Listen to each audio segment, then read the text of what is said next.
When Carl Jung outwitted Sigmund Freud, he followed deep work.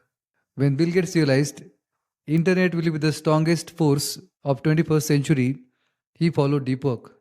When J.K. Rowling wrote Harry Potter, she followed deep work. If you clicked on this video will be a life-changing video for you, not because of me, but because of this incredible book, Deep Work. In this video, I will share how this book can change your life. Number one, this book teaches us how valuable attention is. In Sanskrit, we say yatha dishti tatha srishti, which means our life is sum total of our attention. If your attention is diverted at many things, unimportant, harmful things, then you will invite those harmful things in your life.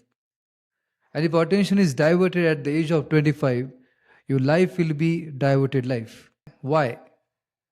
It all boils down to our neurons. Mastery over a skill depends upon how stronger neural circuits you are building. These neural circuits get built when you are paying attention to one particular task at one time. And if you are doing your work while staying online on social media and simultaneously thinking about your personal life, then your neurons are firing in different directions and different neural circuits are getting built.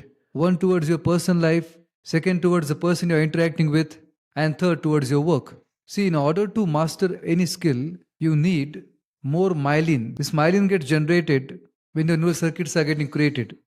The more proficiency towards that particular skill means more generation of myelin. And this can only be generated when you are doing one task at one time. Then you will utilize your full force and then you will master that particular skill. See, imagine Virat Kohli playing cricket and football at the same time. Will he be perfect in these two things? No. Why Virat Kohli is incredible batsman? Because he has dedicated his life to the cricket. He practiced cricket with utmost intensity and he built neural circuits around that particular skill about batting. And those stronger neural circuits are making him incredible batsman. It is important to understand that we cannot throw our attention everywhere. It is about our life, it is about our choice, and then we can direct our attention to the things which we want to do. Second thing this book teaches us is about that this is the right situation to add this philosophy in our life. We always hear parents, teachers communicating that we are a distracted generation. It is true that we are exposed to more information than our previous generation, and the moment we get out of the door, everything and everyone is seeking our attention.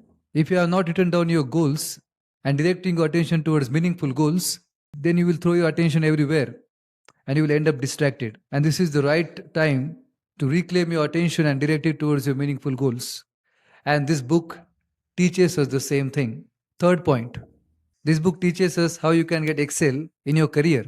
People talk that AI will take over our jobs and humans can't compete with machines and soon humans will get replaced by robots.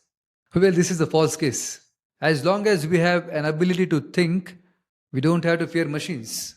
Yeah, that is also true that some jobs will be replaced by AI, but those jobs are repetitive and replicable. But the jobs where you are putting your thoughts, your innovative solutions, creative understanding, your uniqueness in it, those jobs cannot be taken away. Jobs executed by deep work, no powerful machine on earth can take over from a man.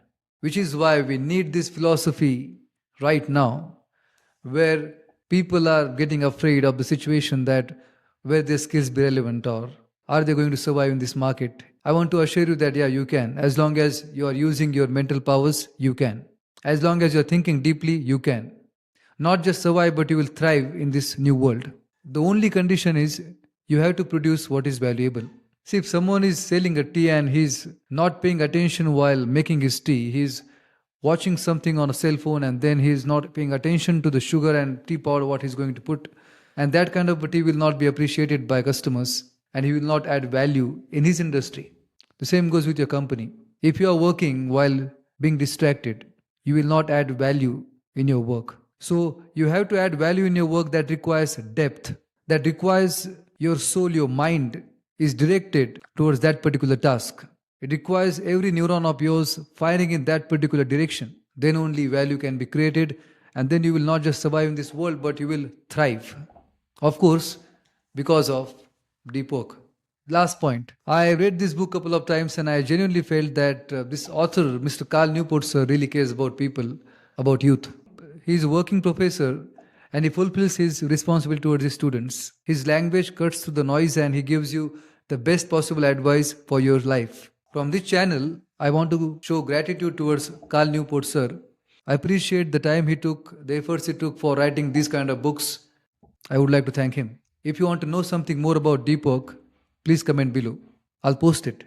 And thank you for watching this video. Subscribe to this channel for becoming a leader in your life. Thank you very much.